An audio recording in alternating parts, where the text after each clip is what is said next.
too. Knows about the grind. Bubble grind. Now we have a guy that could probably get in there if you... It's game day. The Edmonton Oilers hit the road once again.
Are you kidding me? Is right.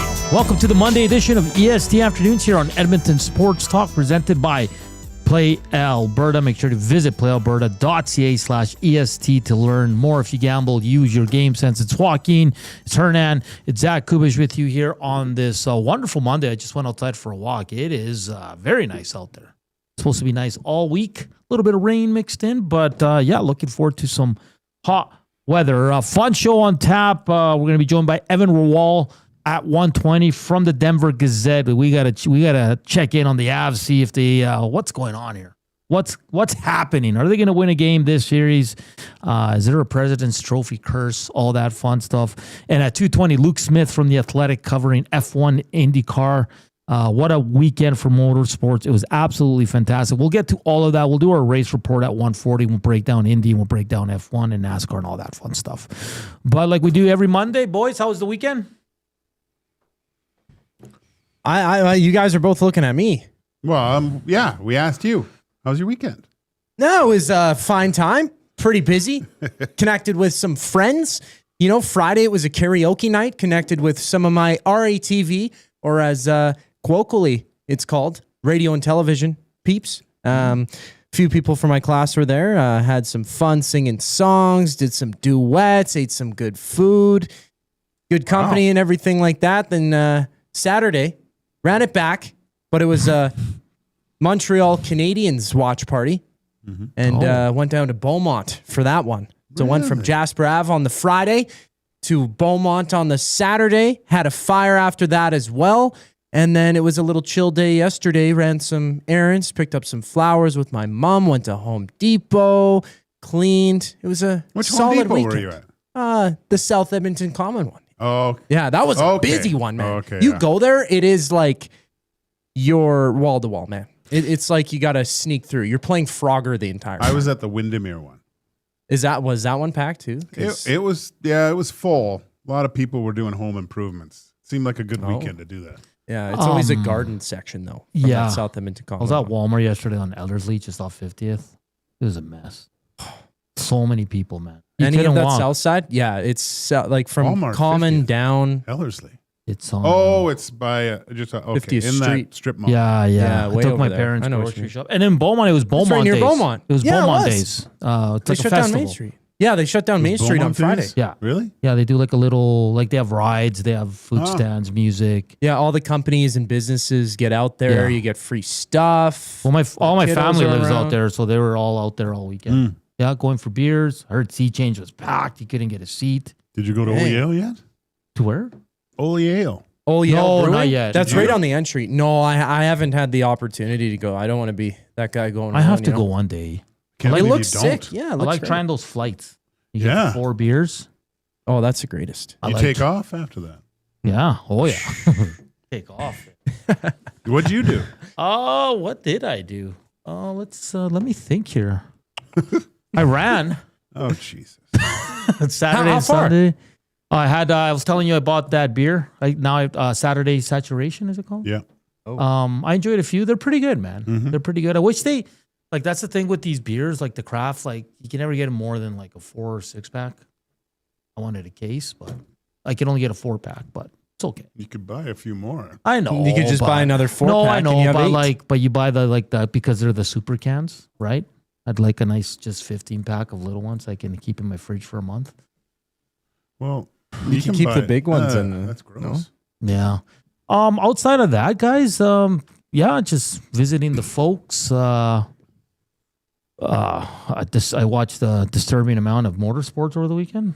I finished the Pit season 2. Wow, what a show. Fantastic. But all in all, guys, just kind of hung out, enjoyed some sun, did some exercise, had a beer, had some good dinners, and yeah, that's about it.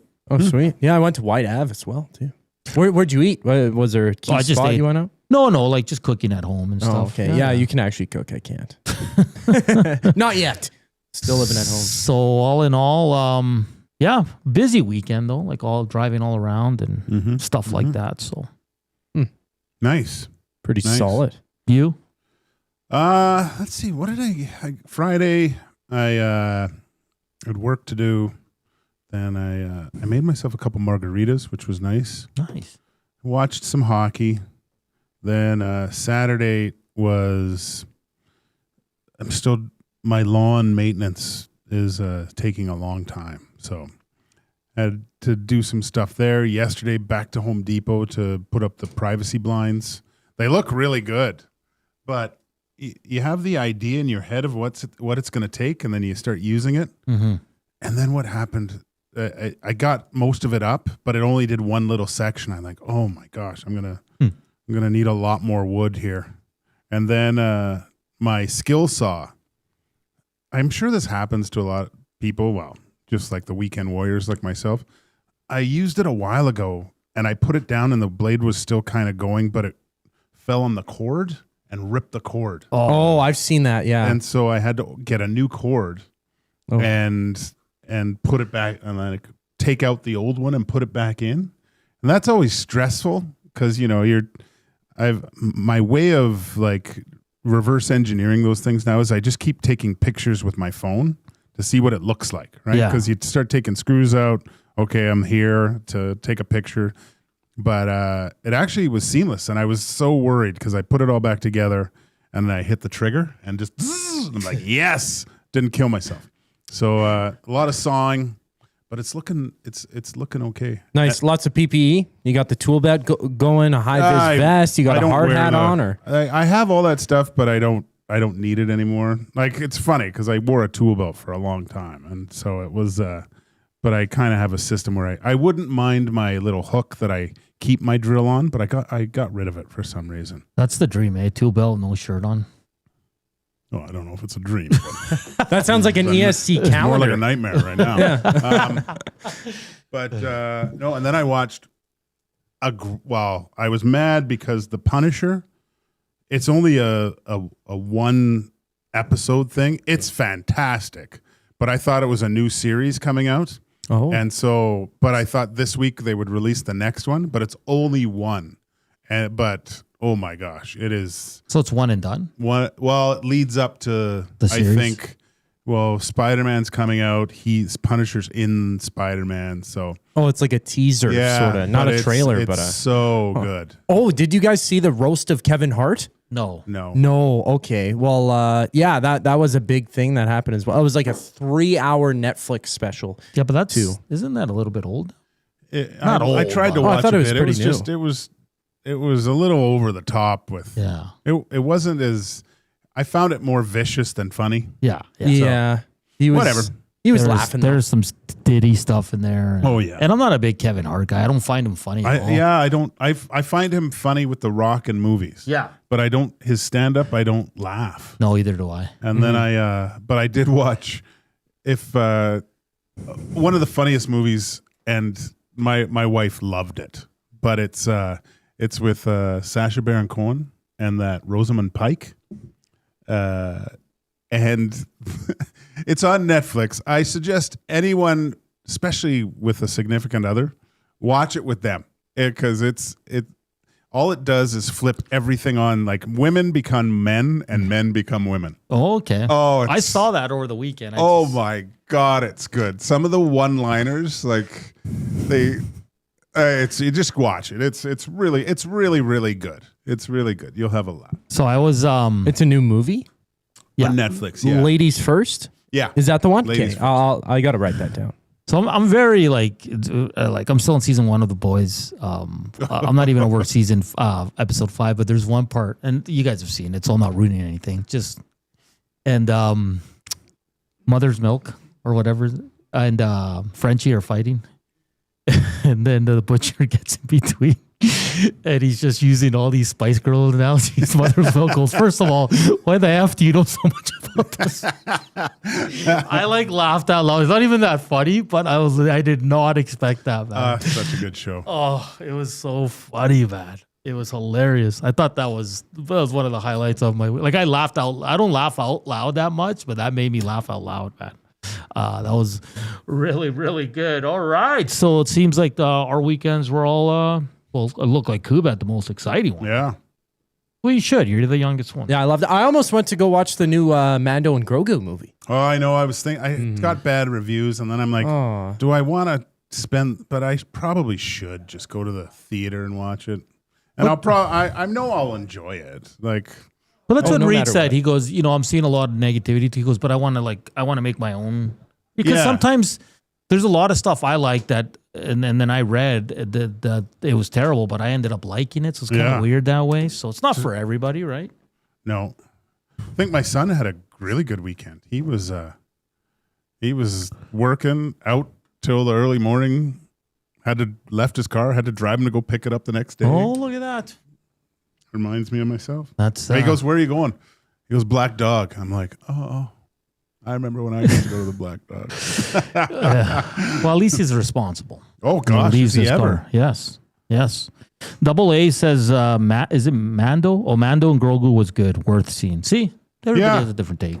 Well, they're a fun duo. That's really all that it is when I think of a movie, because the show sometimes kind of... I like the show. I think it's good. It is what it is, right? But, people that say, Andor sucked, and then they say this Star Wars, I can't listen to them, because Andor is the greatest, probably one of the greatest series, let alone Star Wars series of all time. I think that's the thing with Disney producing so many new Star Wars spin-offs, is that somebody isn't going to like one of them. Yeah. Somebody, there's a series for everybody out there in Star Wars now, almost. Yeah, you can't like them all.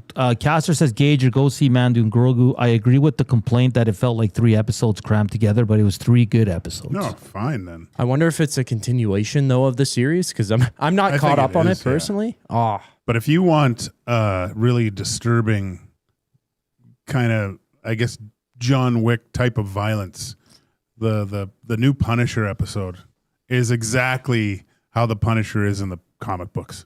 So good. Well, the Oilers have signed someone, Joaquin. You want to know who? Frank Castle. Akurati, to a 1-year, 2-way contract. Didn't he play? Where did he play? He played at Karpat last year with a team high 57 points, along with a +8 and 36 penalty minutes. Karpat. That's way up north. Yeah. He was originally drafted by the Coyotes. That is, that's where I think Yanni Niinema is from, Oulu, originally, in Karpat. Yes. I played there once. So he was in the AHL the last 2 years, Joaquin. But this year he went to Karpat. Now the Oilers have signed him. He's a 24-year-old. Is he the next one? The next, I don't know. Is he the next Szymanski? Is he the next Tomaszek? Well, if he's Tomaszek, he only, plays 20. for 3 months and goes home? Not even. 2 months. Still get more points than Trent Frederick. Oh. Ooh. Didn't he play in the NHL at some point, though? No? No, Yes. you're thinking of Aturati. Yeah. That's his brother. Quick search. AI's telling me that. What's his R2? R2D2? Yeah. Aturati. Because he was, What trade was he in? Isn't he with Vancouver? He's with Vancouver. He started with the Islanders. Was that the Bo Horvat trade? Yeah, I think so, yeah. Okay. Yeah. So he has 1 NHL game. He has 1 game played, 1 assist. Oh, point per game player. Sign him up. And that's all we're going to talk to you about Akurati, Rati, because that's all we know. And We'll see him at camp, Joaquin, and we'll break down when we see him in preseason action. Sure. I texted you yesterday. You didn't respond. You did? Yeah, I said, I can't believe what's going on in this Vegas-Colorado series. But I texted before. Yeah, but you texted the group. I Oh. texted you privately. Oh, I meant to text it just to you, but I texted the group instead. Joaquin, full marks to the Vegas Golden Knights, but I'm blown away, man. Listen, I can't believe Vegas is a good team. I can't believe it's 3-0. It shows how important health is, first of all. Yes. Because I do think if Makar was healthy, you might have a different. But now it's getting to the point where, geez, even with a healthy Makar, and MacKinnon now, do they even touch these guys? I don't think so. Because MacKinnon only had 4 shifts in the third. Well, yeah, but he couldn't stand. He couldn't stand. No. Yeah. Can I ask you a goaltending question? Sure. You go to McBlackwood for game You have 4? to. Okay. I think so too. Because I'll tell you this: Wedgwood, 889 save percentage, 917, and last game 818. Not good enough. No. And you're up 3-0. Like, what happened? Discipline. I said it on the morning show today. There's 2 things you need in the playoffs. One is all-encompassing, sort of. Mm-hmm. One is goaltending. Yeah. Carter Hart has been excellent in these playoffs, and discipline. The discipline in the systems to not waver, not to change anything. Mm-hmm. Like the Knights. What do we say about teams that are playing well? We can't distinguish between the first line and the fourth line. And I don't know who's out. Like, if you took the name bars off, maybe you can tell from skating and stuff. But if you were to watch from a distance without name bars and numbers, you would think that one line is playing the whole time for the Vegas Golden Knights. Well, the Kolesar line got a goal. Yeah. You didn't even know. Like, Brett Howden having a Pisani-like playoffs. I mean, good on the Vegas Golden Knights, man. Like, I did not see this coming. I don't think I thought many people thought Vegas would push them, but not to this extent. Like, I thought Colorado would roll. Yeah. If I'm being honest, I did too. Yeah. I thought 5, the most 6 games. But what is that? Like, it's so funny. Like, now we look back and we were calling the Pacific Division just a dog's breakfast. A terrible division, and it's unfortunate that they get special treatment for being bad, to not have to go up against, some of the big teams in the Central. Yeah. And look, I wasn't when I watched that Colorado series against the Wild, I thought it would be more of a. I mean, it was a good series. I won't say that, but I really thought they were going to lay the boots to each other a little bit more. Yeah. And you saw when Eriksson Ek was injured, Wild aren't the same team. No, they're not. And it's crazy because he's not technically he's not like their most skilled, but he's their most important. Mm-hmm. And I think that's what, like, sometimes we confuse it. Like, Kaprizov makes 17 mil, but Eriksson's just as important. Yeah. Yeah. It's crazy. Hit us up on the Nasty Chat. We want to get to 80 thumbs up, so hit the thumbs up. Smash the thumbs up!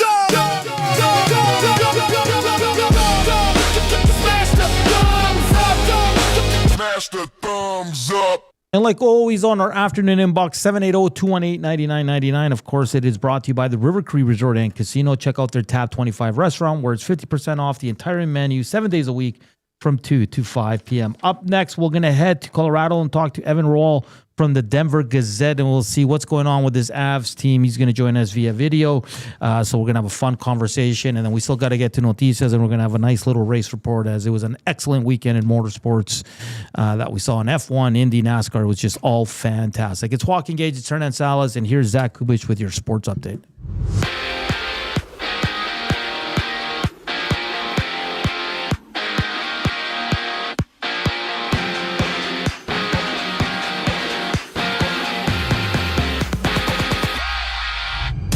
The Oilers have inked Aku Ratti to a 1-year 2-way contract extension worth $850,000. The 24-year-old was drafted in the 5th round by the Coyotes back in 2019, and last year suited up for Karpat overseas, putting up a team-high 57 points in 51 games. It's a 1-1 series entering Game 3 between the Hurricanes and Canadiens. Puck drop from Montreal later tonight. Sami Kapanen out for the Habs. Joe Veleno expected to draw back into the lineup. Out west, the 4th round-robin game in the Memorial Cup goes down. It's Everett and Kitchener. With puck drop at 7 and from Cleveland, the Cavaliers aim to avoid the sweep against the Knicks in these finals. That game starts at 6. MLB action. Jays Marlins open a 3-game set from Toronto. Trey Savage back on the bump for the Birds. It's Jansen Junk there countering for Miami. And live now in the majors. 4 games underway, top of the 5th, a 3-0 lead for the Brewers against the Cardinals. At that same time, White Sox up 3-1 on the Twins in bottom 6. That's a 1-0 advantage for the Rays over the Orioles. EST Afternoons returns after the break here on Edmonton Sports Talk. I'm Zachary Kubish, keeping you up to date. The Nielsen Show with Lieutenant Eric. TSN's Jamie McLennan. Everybody hits their expiration date, and the Oilers looked like an uninspired group and an undetailed group when it really mattered. The players have to own that, but so does the coaching staff. So I think the next hire is critical for Stan Bowman. It has to be somebody who is militant and detailed in their structure. The Nielsen Show with Lieutenant Eric. Weekday mornings 6 to 9. Only on Edmonton Sports Talk. Your clear choice for Edmonton sports. It doesn't start on game day. It starts before kickoff, before the first snap, before the noise, before everyone else. This is Edmonton football. The only way to experience it is being there when it happens. Every hit, catch, and touchdown. Season seats, flex packs, groups, single games. There's a way in for everyone. Edmonton Elks. Our city, our year. Get your seats now at goelks.com/tickets.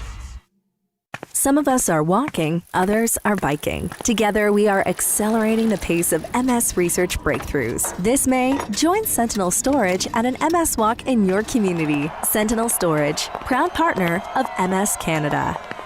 River Cree Resort and Casino and K97 proudly present Prism and Aldanova. May 29th in the venue. Tickets at rivercreeresort.com. River Cree Resort and Casino. Excitement. Bet on it. Goodwill is one shopper, finding something I never knew I needed. A jacket, a deal, one donor, letting go of something so someone else can move forward. One program participant, learning, trying, building skills, building confidence, building a future. One purchase, one donation, one job, one choice. Goodwill is the power of one, the power of one, the power of one, the power of one. Goodwill Industries of Alberta. It all starts with one. Somewhere, someone is sitting on a patio that is literally part of the parking lot. They're hot, uncomfortable, and bored. Do not be that person. The Canadian Brewhouse has a rooftop, real turf, misters, fire tables, patio games, big screens, and zero reason to be bored. This summer, your standards are higher than a parking lot, and you know it. The Canadian Brewhouse, Canada's best patios.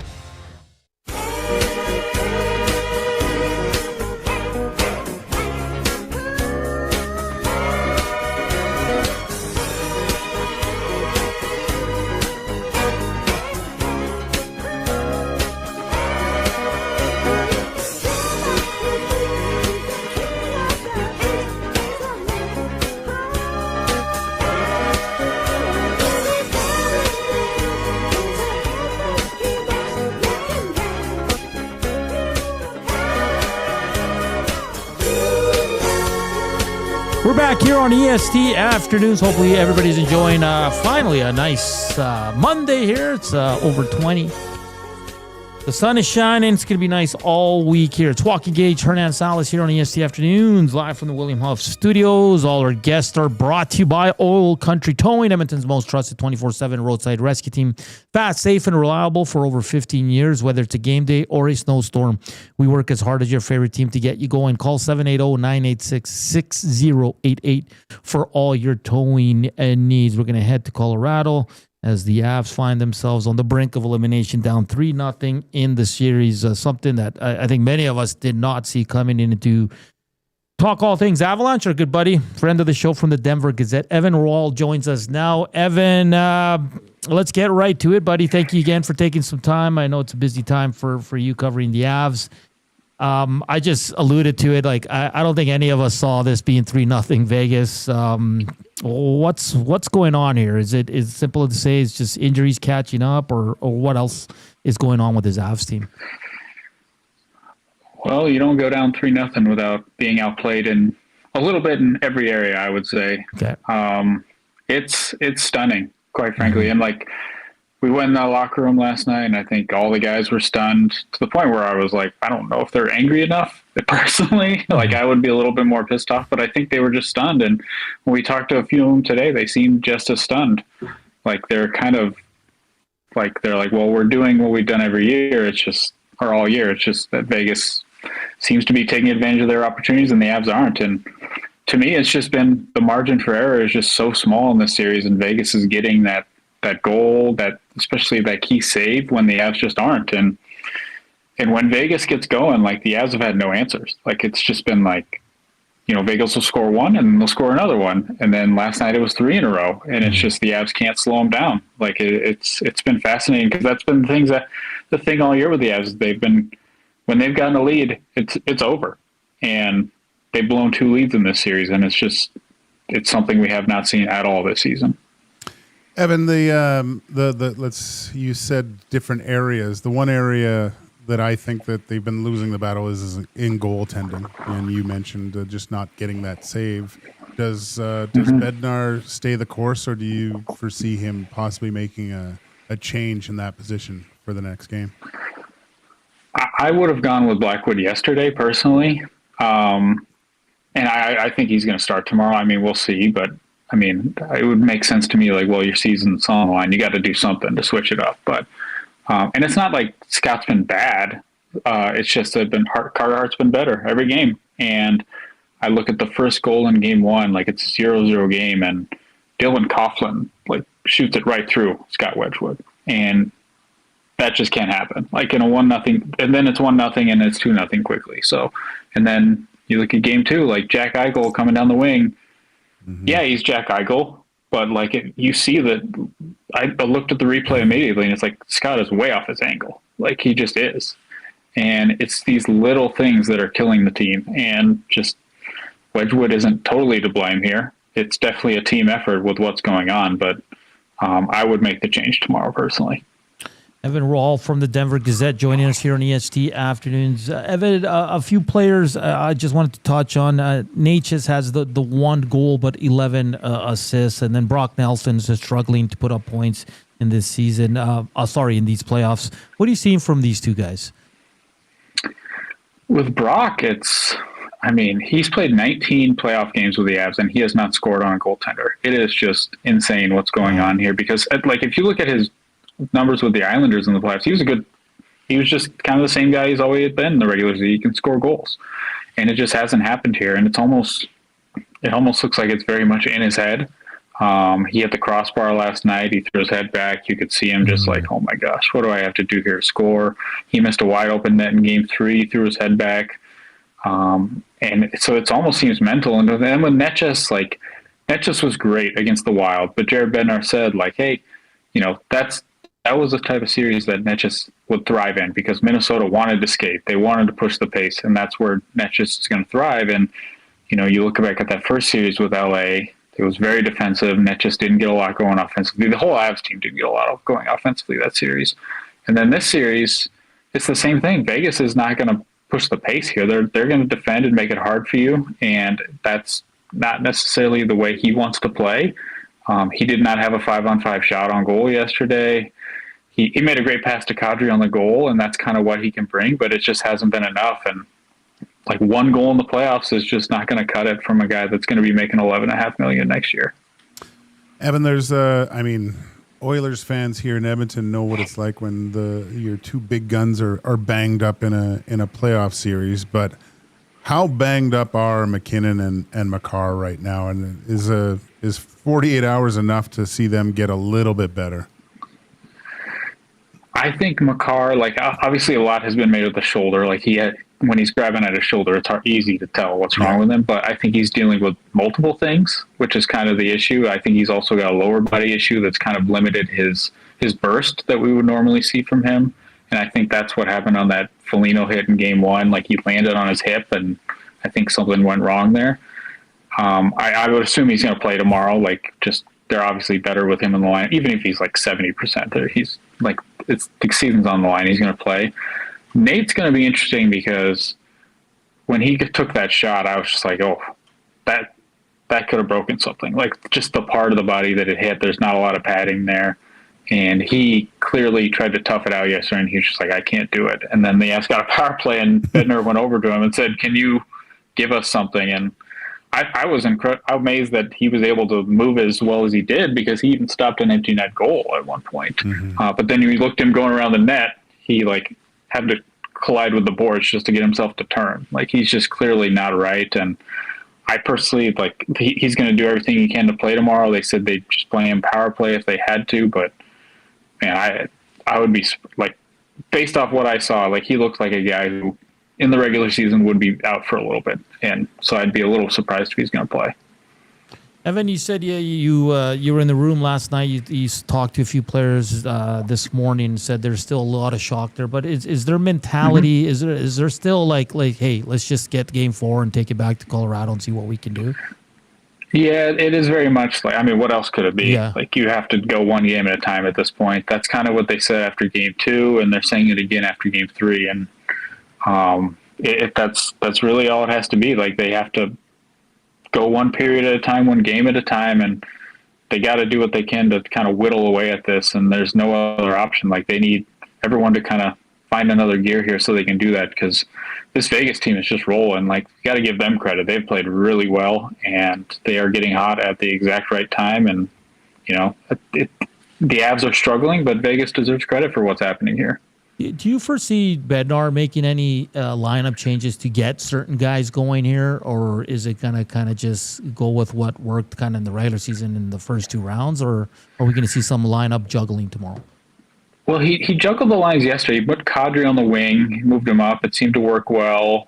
It's really going to depend on the lineup, because not only is MacKinnon a question mark, but Val Nichushkin didn't play in the third period. He's kind of been a ghost all playoffs as well. So they might have to make lineup changes out of necessity, and you know, we'll see what they go with. But like it was crazy in the third period because they had nobody on the bench, and like Netchus and Nelson, those guys played like 10 minutes. There's just like, I don't know what they're going to do tomorrow. It depends on the lineup, but whatever they were playing with like seemed to work a little bit yesterday. So he has tried to change it up. It just hasn't worked for a full 60.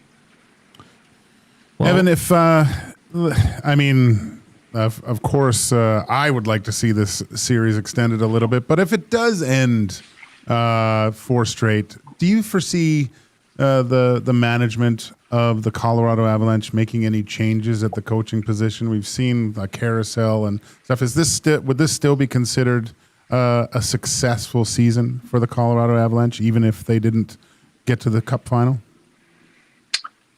I don't think any season's successful for this team right now unless they win the Cup. Like that's just the reality of where they are. I thought when they got out of the first round, I was like, Jared's safe. When they got out of the second round, I thought Jared's definitely safe. But this has been such a monumental collapse that I'm sitting thinking, is everything on the table now? Like, is everyone outside of 8 and 29 now on the table? Like, it's going to be fascinating to see what happened. I saw the rumor yesterday without McFarland in Nashville. Like, that kind of caught me off guard. I'm not in off-season mode right now, so I'm not even like thinking about that. Yeah. But yeah, it does like feel like everything's kind of on the table, because this is a collapse unlike what we've seen from this team. Like last year, losing in the first round was like, okay, that's a great Dallas team. It went to 7, but this year is just like getting swept in the third round. Like, yeah, it's great to be here, but like getting swept is pretty unacceptable at this point in the year. So I feel like anything could be on the table. I'd still be a little bit surprised, but it wouldn't shock me. And Evan, like Joaquin and I, on the offseason, we always joke about the President's Trophy curse. And I mean, it might strike again here, Evan, because we kind of went through it last summer. And A lot of teams that win the President's Trophy don't end up going all the way. So I know it's one of those things that we have fun with. It's it's not a real curse, but it's unfortunate because, like I said, I don't think anyone saw this coming.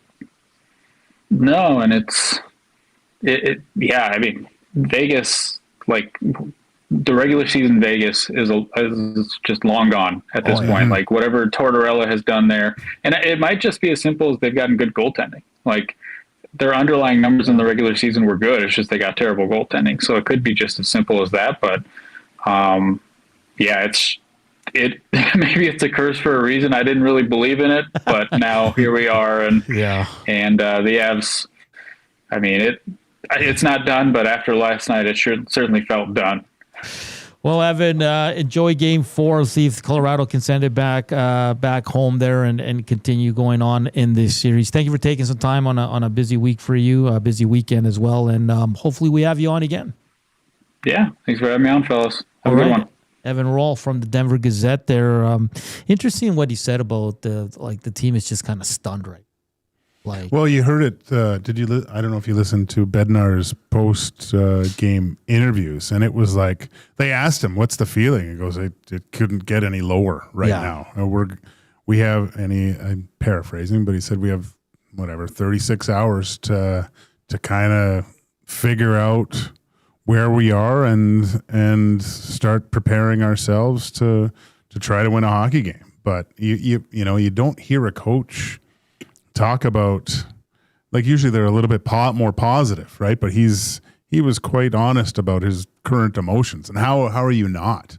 Like, your two big guns are both the walking wounded right now. MacKinnon couldn't even stand up. Yeah. Like, he couldn't push off his knee or his leg there. So, but what did we talk about with the Avalanche for so long is their depth. So, and how hard they are to play against. So we'll probably hear that next man up mentality phrase a lot over the next little bit before the puck drops. Yeah, and he said it there. He thought they should have made the goaltending switch for Game 3. I can foresee it being Blackwood in Game 4, Joaquin. I hate talking about how smart I am sometimes, but it's really all NHL goaltenders are fantastic, right? Yeah, but it's just hitting your stride at the right time and putting stuff together.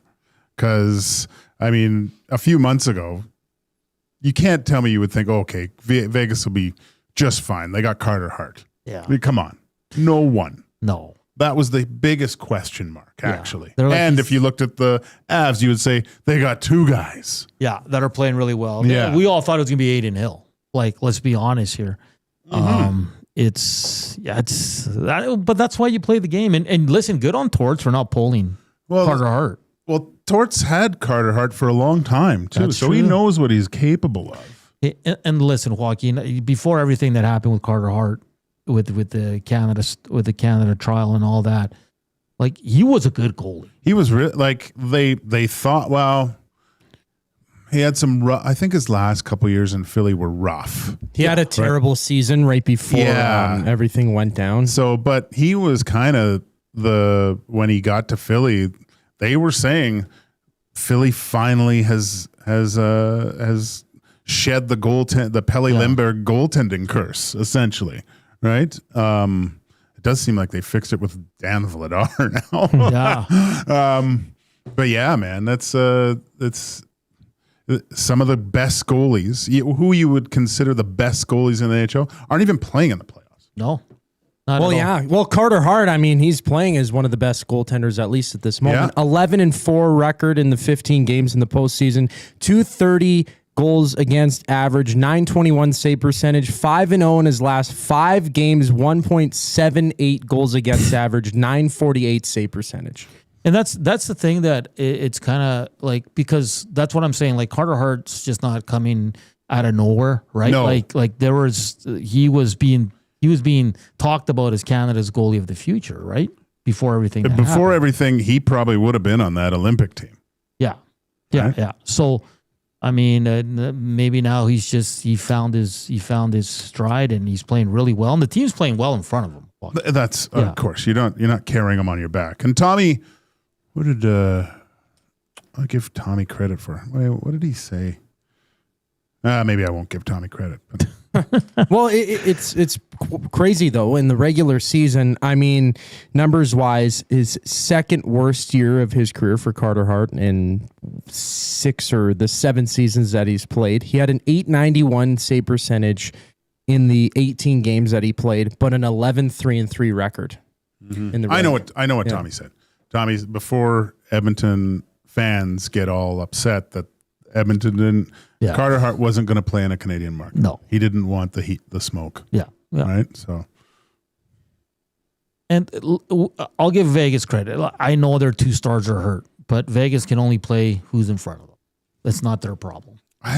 Well, look at the way they're playing. Yeah. Like I don't care if they're MacKinnon and Makar are healthy. Maybe they win one of those games, but. They do not steamroll this team. No. Vegas is flipping the switch that I think the Edmonton Oilers thought they would flip when the playoffs started. That's a good point. Yeah. They stole the switch from the Oilers. They said, give me that. Yeah. Yeah. They took all of the electricians out of Edmonton. Portions of this hour are brought to you by Lamley's, built for the job, made with quality craftsmanship and designed for job protection with cowboy-worthy durability. Lamley's workwear combines safety with all-day comfort, featuring brands like Erie at Work and Wrangler Rigs, designed to withstand tough conditions and deliver performance across every job site. Visit lamleys.com/work to see how Lamley's can make your workday better. LAMMLES. All right, on the other side of the break, we're going to talk some racing. In hour 2, Luke Smith from The Athletic. To continue the racing talk, we'll do Noticias. We got the Screw Let's Do It parlay. Boys, we all struck out on Friday. Of course we did. Blaney finished 7th. I should have picked him top 7. And Coop picked the wrong Russian. Should have picked Barbashev. Mm-hmm. And he had 2 points. Honestly, Joaquin, I thought Colorado was going to win that game too. Yeah, I was like, "There's no." Who didn't way. think Colorado? But I didn't like it. I wanted to pick Vegas. I really did. Yeah. You can go back and watch the tape. I said I don't like this pick. I should have went with my gut. Tell me what you want. What you really, really want. Yeah, it would have been a nice number too. I know. Yeah. Well, it's hard to give credit to the Golden Knights team. It's all Tortorella. The Oilers should have just went with him. I know Reed's not here, but I wonder if Reed will refer to them as the dirty bastards. Miserable bastards? Miserable bastards. Yeah. You know what makes this funnier, Joaquin? is that they're probably going to the finals. So Cassidy's not, they're not going to be able to talk to him. No, they're focused. And it's working. Why would you go away from it now? Hey, I said it last night in the text, though. Does the Vegas Golden Knights going to the Stanley Cup final? They're going to the final. Yes. Okay. Does this give you pause of hiring Cassidy? Let me say, is this the best thing to happen to the Edmonton Oilers? Because does it give you a little pause and have to go, okay, let's take a few steps back from the painting here and look at the whole landscape? Yeah, I think right now, maybe it's a blessing in disguise they haven't been able to. Maybe it's just, let's see what other candidates can bring. What's different? I mean, that's what a good management team would do. Because Joaquin, if he had permission, he would be the Oilers coach, right? I know. I think so. They would have hired him. They would have hired him right away. Yeah. Yeah. Well, no question. Well, I say no questions asked, but you know what I mean. And we would be complaining that they've hired him, then they shouldn't have, because the team is now good and going to the playoffs. So, I mean, maybe they should have. It would have been good for our shows. That's so crazy. Well, and then LA Kings general manager, of course, Ken Holland came out. I just saw the headline that he said it's their right to not allow permission. It is something that you can do. You play any kind of game you can. And I don't know. I saw posts about the Golden Knights and how they just don't care. They're running it they're running it like a business, not a hockey team. They're making the moves that they have to be good.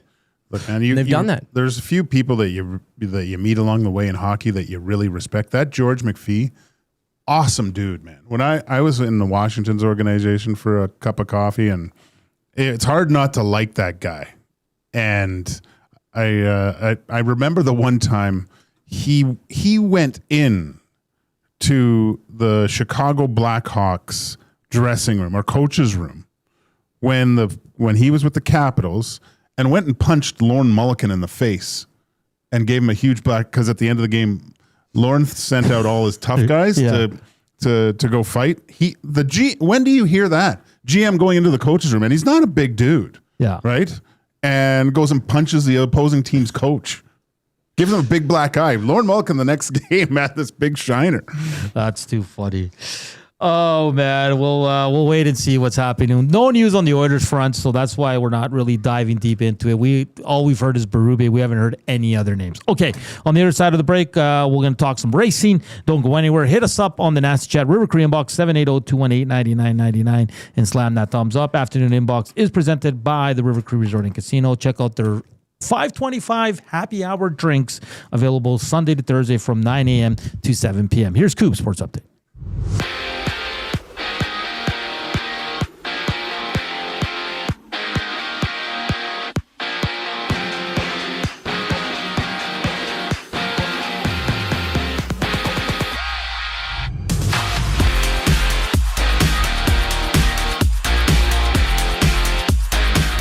The Oilers have signed Finnish forward Aku Ratti to a 1-year, 2-way contract worth $850,000, a former Coyotes draft pick in 2019. The 24-year-old has one NHL game under his belt, spending last season with Karpat overseas, recording a team-high 57 points in 51 games played. And staying in the NHL, 1-1 series tie between the Hurricanes and Canadiens entering Game 3 tonight. Puck drop from Montreal at 6 o'clock. And from Cleveland, the Cavaliers are down 3-0 to the Knicks, looking to avoid the sweep in the East Finals. That game starts at 6 o'clock. In Toronto, the Jays, they've activated Nathan Lukish from the 10-day injured list, optioning Davis Schneider to the AAA Bisons ahead of tonight's series opener against the Marlins. Trey Savage back on the bump for the Birds. Jansen Junk countering there for Miami. Right now, 5 games are live. Bottom 8th inning and a 2-1 lead for the Pirates against the Cubs. The Rays and Orioles are knotted one aside, bottom 7th, and at the end of the 6th, the Twins are in the hole down 3-1 to the White Sox. This sports update is brought to you by Windsor Plywood Leduc. Locally owned and operated since 1993. They're more than just plywood. They offer everything from doors and flooring to decking, fencing, and custom millwork. Windsor Plywood Leduc. They're the experts you need to know. Some racing talk up next here on EST Afternoons. I'm Zachary Kubish, and you're up to date. The EST Hangout. We're whipping the ball around like super fast. The structure is probably closer to what you play in basketball than, I mean, you do have to jog around, but... My brother's probably screaming at either his computer screen or his whatever he's listening device. Go, yeah, Tom, suck it. Shout out Paulie. No, do not shout out Paulie. The EST Hangout, presented by Sentinel Storage. Weekday mornings 9 to 11, only on Edmonton Sports Talk. Your clear choice for Edmonton sports. When you bet with Play Alberta, you give back to Alberta. That's because it's the only app in the province that puts all revenue directly back into supporting programs and services that Albertans rely on every day. So next time you place a wager on your favorite team, know that you're also making a difference across the province through Alberta's General Revenue Fund. Visit playalberta.ca/EST to learn more. That's playalberta.ca/EST. Must be 18 plus. If you gamble, use your game sense. At Firehouse Subs, our subs are freshly toasted, stacked high, and crafted to satisfy. Each sub is piled high with premium meats, melty cheese, and toasted to perfection. Firehouse Subs brings bold flavor to every bite, all served on a freshly toasted roll. But we're not just feeding Edmonton, we're fueling it. Dig into the brisket hat trick, piled with slow-smoked brisket and melty cheese. Or go to the Firehouse Subs fan favorite, the Hook and Ladder. Made to order with smoked turkey, honey ham, and Monterey Jack cheese on a perfectly toasted roll. With 15 Firehouse Sub locations across Edmonton and the greater area, it's easy to grab a hot and hearty sub close to home. Firehouse Subs. Hot, hearty, made to satisfy. Time for a new career in 2026? Or maybe your kid is still pondering their path. Good news! Weiss Johnson is hiring. It's Dennis, and not only are we hiring for heating and air conditioning, we're also looking for experienced plumbers and gas fitters. With the growth in residential development, there's no shortage of opportunities at Weiss Johnson. Choose your path with us. Learn from one of the industry leaders, and we will grow together. Receive great benefits and school reimbursement as well. Visit weiss-johnson.com today. Edmonton, don't miss Canada Soccer's men's national team as they take on Uzbekistan as part of the send-off series before the 2026 FIFA World Cup. Join us Monday, June 1st at 7 p.m. on Play Alberta Field at Commonwealth Stadium. Tickets available now at Ticketmaster.ca. Looking for quality building materials and friendly advice? Visit us at Windsor Plywood Leduc, family owned and locally run since 1993. From interior materials for doors, flooring, baseboards, and all the finishing touches to all you need for your outdoor projects like cedar lumber for decks and fences, plus all the plywood you'd need. Our full-time on-staff carpenter can help with anything odd-sized or custom, and from domestic hardwoods to exotic selections, we've got you covered. And if we don't have it, we'll track it down for you. Windsor Plywood Leduc. We're the experts you need to know.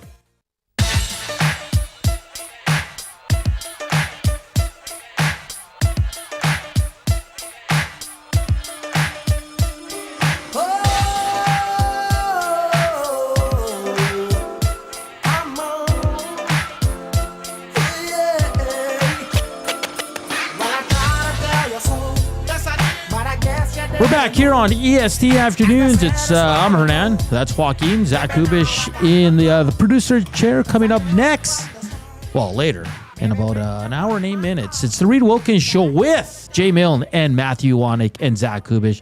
Reed Wilkins giving a day off. I don't know who keeps approving these days off for Reed. We need him here. We miss him, and we need him here. We're live from the William Huff studio. Since 1952, William Huff has provided industry-leading advertising solutions for thousands of valued clients. Their unparalleled customer service combined with decades of industry expertise and a desire to make every job the very best it can be is what they call the William Huff Advantage. Visit their website at williamhuff.com or give them a shout. 780-454-4536. All right, Joaquin. Yesterday was the Canadian Grand Prix from Montreal. Of course, the sprint was won by George Russell on Saturday. And he was on pole ahead of the race yesterday. It looked like a really nasty day there. Just cold. Damp. It was like cold. I looked up the weather. It was 14. You would have been miserable. Yeah, I probably would have left and watched it on What? TV. Yeah. No, you wouldn't have. Yeah. Hey, reports Lewis Hamilton and Lance Stroll will be in attendance at the Habs game tonight. What? Yeah.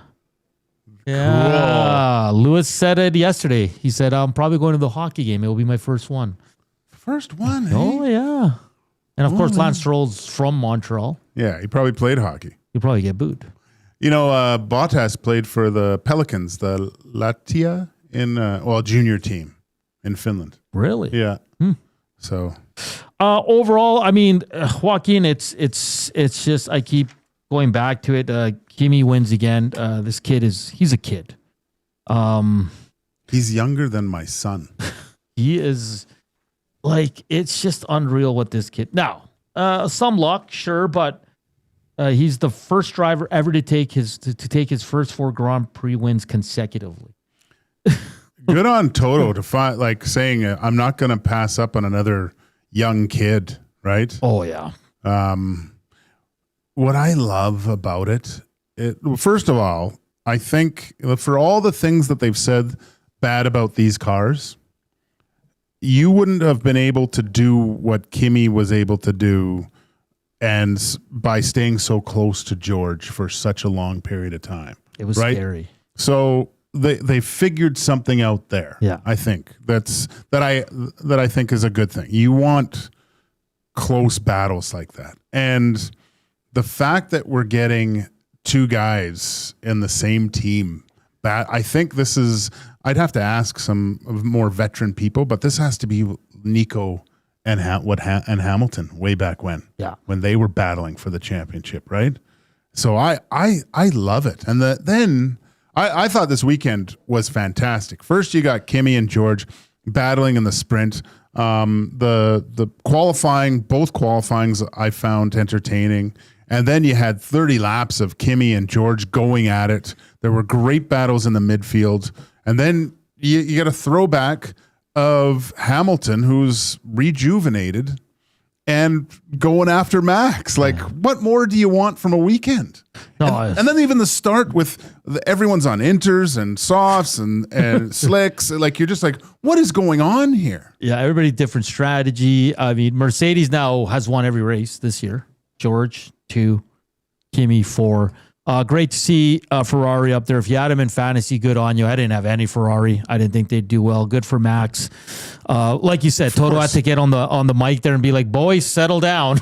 Or you're going to both crash out and screw us both. Well, in the sprint, it was, Kimi was complaining. Yeah. And then Toto finally had to come on and go, Kimi, just race, focus. And then you even heard it at the end. I guess that's what we're doing now. And Toto again kind of scolds him over the radio. We don't say this over the radio. We wait until we're behind closed doors. So DNFs unfortunately for Russell. He threw his little head thing there, got fined for that. Lando DNF too. He was having a good race. Alonso, Album, and Sergio Perez. And then a DNS for Arvid Lindblad, which is too bad. What I liked also, Joaquin, if we look at the top 10, I mean, Alpine is having a great season. So Colapinto 6th, Pierre Gasly 8th. Sainz gets points. Berman was top 10. Hajar finally finishes because he's had struggle finishing races. And not all his fault, too. No. He's had reliability issues, too, right? Liam Lawson in there for Racing Bulls. So it's turning, like, I'm looking at this top 10, Joaquin, and it's a lot of youth. And I love it. With a few old dogs, of course. Yeah. Like you have the Hamiltons of the world there, too. And I look at Leclerc, he's still young. He's just been in there for I know. Right? How about... So Hamilton's mom comes to the race. She usually does. She only goes to Silverstone now. Both races that she's come to, Hamilton's been on the podium. Yeah. So he's lugging her around for the rest of the season. I mean, he can afford it. Yeah. She's going on the PJ. I wouldn't even care. Throw me in business. Yeah. Who cares? Just get me to the race. So Kimi now leads the driver standings at 131, George Russell at 88, and then it's the two Ferrari guys, Charles 75, Lewis at 72, and then to round up the top 5, Lando at 58. And we roll along. Only Joaquin 2-4, only 5 drivers without points. I'm surprised about McLaren though, because last week when we were talking to Tim, he was saying how they're bringing another huge upgrade package, right? Yeah. Part of it, I think, was the decision to go on inters. Probably that wasn't. But it seemed like both of them had something go wrong where they had to come in and fix it and stuff. So horrible, horrible weekend for McLaren. But now we got Monaco coming up. And it's fast because Monaco is usually one in qualifying, right? Yeah, I know. It's incredibly hard to pass. So these cars are smaller and can follow a lot better. Yeah. So I think the race is going to suck. It always sucks. Yeah. But are we going to see a little bit more passing, though? Hopefully. There's only few places where you can pass, though. But it'll be because the cars are smaller. Yeah. So we'll see what that kind of looks like. It's an iconic race, whatever. And that's in 2 weeks. So the weekend of the 5th to the 7th of June. Just outstanding. Kimi Antonelli he is a star, Joaquin. Superstar. Now, let's see if he can keep this going, though. Because I thought Piastri was going to roll last year, right? The pressure got to him late, I think. Like he lost part of the car. And George is interesting, too. That's probably the biggest question mark. Can George rebound here? Because I think let me ask you, do you think George thought, well, just with Mercedes, the car, this is in the bag for me this year? Like that's how everyone's confident. Yeah. But the way he was talking, it was like, just give me the championship now. Yeah, it's and that's why you saw so much frustration from him yesterday, right? Because he probably wins a race if he stays in. I don't know. Yeah, I don't know. The pressure of Kimi, like, because George was making mistakes. He was, yeah. Like he was locking up and he almost went into they call it the wall of champions there a few times. Most of them did. Max almost did too. But I think the pressure of this young guy it's this little mosquito that won't go away. It's like, stop it. Stop. You're supposed to be the number 2. Yeah, you're supposed to be way back there. You're supposed to be number 2. No, you're right, but it probably would have been a Mercedes 1-2 finish, and you could have flopped either of those guys. And you're right, because the commentator kept worrying about George. He's like, I'm not feeling George right now. Like he's... Yeah, no, it was... well, especially you watched on the... I was on the F1 channel, because I'm a maniac. But it was great, Mike. I had 3 screens up, and I had the main race, I had the stats, and then I had at the end I had Max and Lewis dash cams or whatever. So one was in front, one was the back. Yeah. Oh, it was great. It was awesome. It was absolutely fantastic, and in Noticias next time we'll get into the Indy race, which just, if you haven't seen the Will Buxton's call on that race, Joaquin. Oh, it's great. It is so good, man. One of the best races I've ever watched, and one of the best calls. Good on Will Buxton, because I didn't know he was a commentator like that. No, I didn't know. And do you see what he was wearing too? Yeah. He looks like $1 million. He's awesome, man. And then Hinchcliffe was in there, and the other guy, I don't know who that was. Yeah, it was Hinchcliffe, and I can't remember the other guy, but because Malukas was leading, and the American was going like this. Yeah, did you see it? yeah.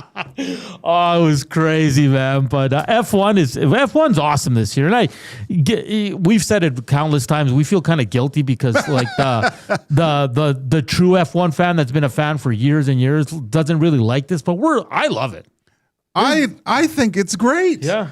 The most fun I've had watching F1 because of all the passing and the storylines and the racing itself. Finally, there's a lot of action. And not just in the middle or in the back, how it used to be, Joaquin, but in the front. In the front. Yeah. Like you don't know who's going to, well, I mean, they all said Mercedes. It was a good chance, but man, that track, that's a tough track to race on. Yeah. Like you have to be so focused for that amount of time. It's crazy. Crazy. Great F1. Coming up next in hour 2, we'll have Noticias Elks played. We'll talk some Blue Jays. We'll talk everything under the sun when it comes to sports. We'll have Luke Smith from The Athletic to continue the racing conversation. And, of course, the Screw It, Let's Do It parlay coming your way as well. We're going to look to get off on the right foot here on this Monday. Don't go anywhere. Hit us up on the River Cree box, 780-218-9999. Hit us up on the NASCAR chat and slam that thumbs up. We're only like 30. Come on. We just need 80. That's all we're asking for this summer. Okay, we're back with hour 2 of EST Afternoons with Joaquin, Hernan, and Coob after a quick break. The Reed Wilkins Show with Jay Milne. AC/DC, Guns N' Roses, Foo Fighters, and Queens of the Stone Age. Post Malone Jelly Roll coming to Commonwealth. Well, guess who might have some more tickets to be given away? This show. Really? Who? How? Each one of them, baby. Why? Each concert that's coming up to Commonwealth Stadium. I'm stunned about the content of my own show. This is amazing. The Reed Wilkins Show with Jay Milne, weekday afternoon 3 to 6, only on Edmonton Sports Talk. Your clear choice for Edmonton sports. Looking for flooring? Paramount Flooring has it all. Sales, service, and expert installation. With options for every style and budget, open 7 days a week. We've got you covered. Quick delivery and in-stock deals. Plus, EST listeners get 10% off. Visit ParamountFlooring.ca today. You've heard the name, but what does it mean? For over 66 years, William Huff Advertising has supplied signage from screen printing to digital to LED with design, production, and install in-house. It's a one-stop shop for all your signage needs. Edmonton owned and operated, William Huff has been trusted by the biggest companies and teams in the City of Champions and many others across the country to do the job. If you're looking for a way to get the word out about your company or event, they are the answer. Go to www.williamhuff.com. Their results speak for themselves. River Cree Resort and Casino and K97 proudly present Prism and Aldanova. May 29th in the venue. Tickets at rivercreeresort.com. River Cree Resort and Casino. Excitement. Bet on it. Edmonton, don't miss Canada Soccer's men's national team as they take on Uzbekistan as part of the send-off series before the 2026 FIFA World Cup. Join us Monday, June 1st at 7 p.m. on Play Alberta Field at Commonwealth Stadium. Tickets available now at Ticketmaster.ca. It doesn't start on game day. It starts before kickoff, before the first snap, before the noise, before everyone else.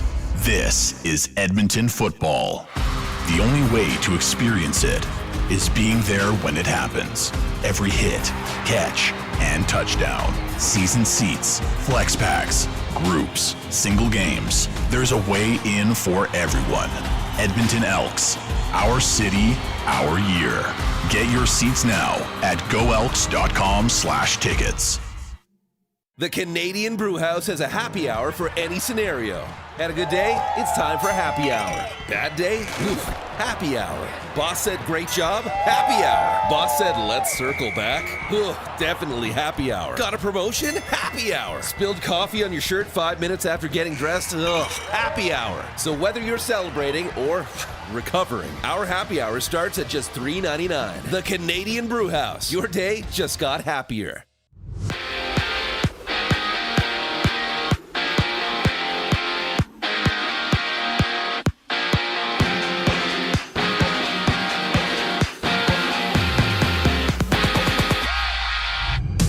The Oilers have made a inking Finnish forward Aku Ratti to a one-year, two-way contract worth $850,000. A former Coyotes draft pick back in 2019. The 24-year-old has played one NHL game and spent last year with Karpat overseas, recording a team-high 57 points in 51 games played. In the NHL tonight, 1-1 series going into Game 3 between the Hurricanes and Canadiens. Puck drop out at Bell Center, Montreal, 6 o'clock. From Cleveland, it's the Cavaliers aiming to avoid the sweep against the Knicks in the East Finals. That game starts at 6. And in Toronto, the Jays have activated Nathan Lukish from the 10-day injured list, optioning Davis Schneider to the AAA Bisons ahead of tonight's series opener against the Marlins. First of 3 total games in that one. Trey Savage back on the bump for the Birds. Jansen Junk countering for Miami. And right now, in the majors, a handful of games are underway. The Yankees up 2-0 early on the Royals' bottom second, top of the 7th. It's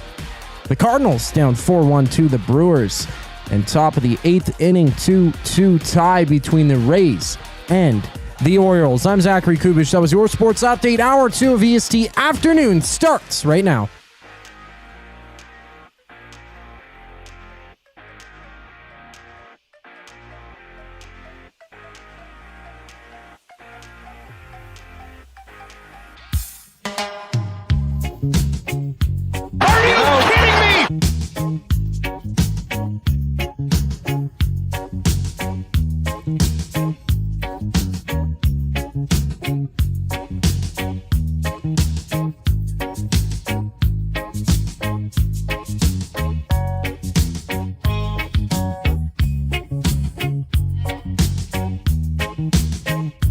It's hour 2 here on EST Afternoons on this Monday.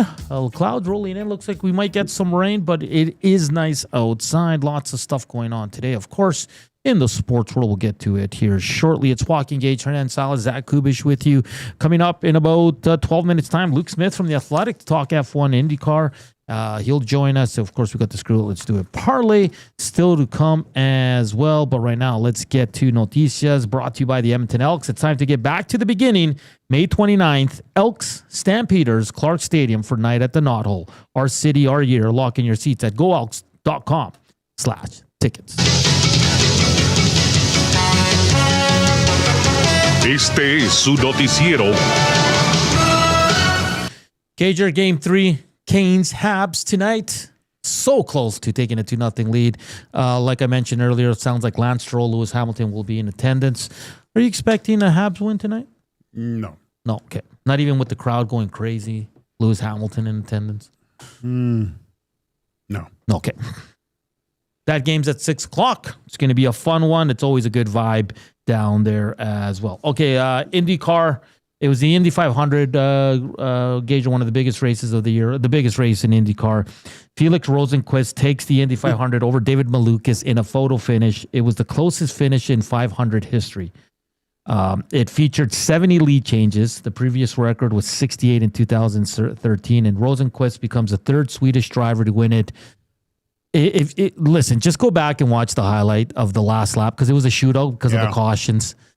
And Dave Malukas led the whole lap until the final 2-3 seconds. And one of the best racing calls you'll ever hear. Complete heartbreak for Malukas. So, hey. Oh, yeah. And then the whole, everything, his girlfriend or wife is he's just in tears. And yeah, that's tough. What was the, do you know the actual? Yeah, I do. Let me see here. Difference in times? Like it's got to be 100. Like might even be. So I think thousandth. The thousandth. Won today by 0.001 by 0.0233 of a second.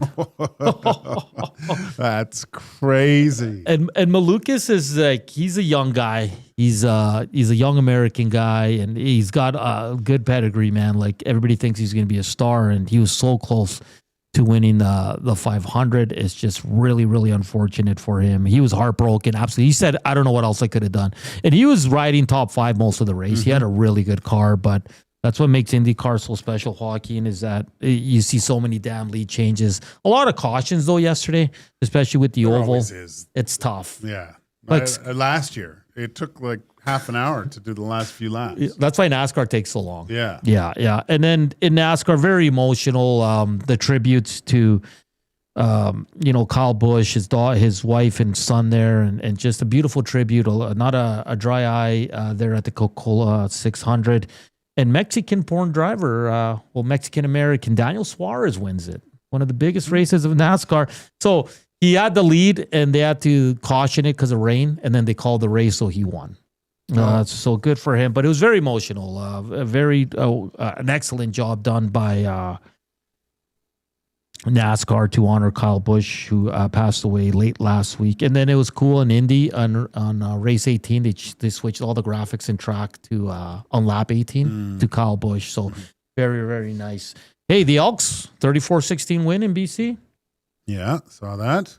Not bad. I mean, a few good performances. Cody only played 2 series, but Taylor Powell was 13 of 14, 161 TD. Nice. Had good rushing games from Baker and Isaiah Knight. Austin Mack had a touchdown. Carter Kettle, friend of the show, had a touchdown. Oh, yeah. cool. He'll be on the Reed Wilkins show Nice. today as well. Yeah. Yeah, Calhoun also a touchdown. So a lot of good performance.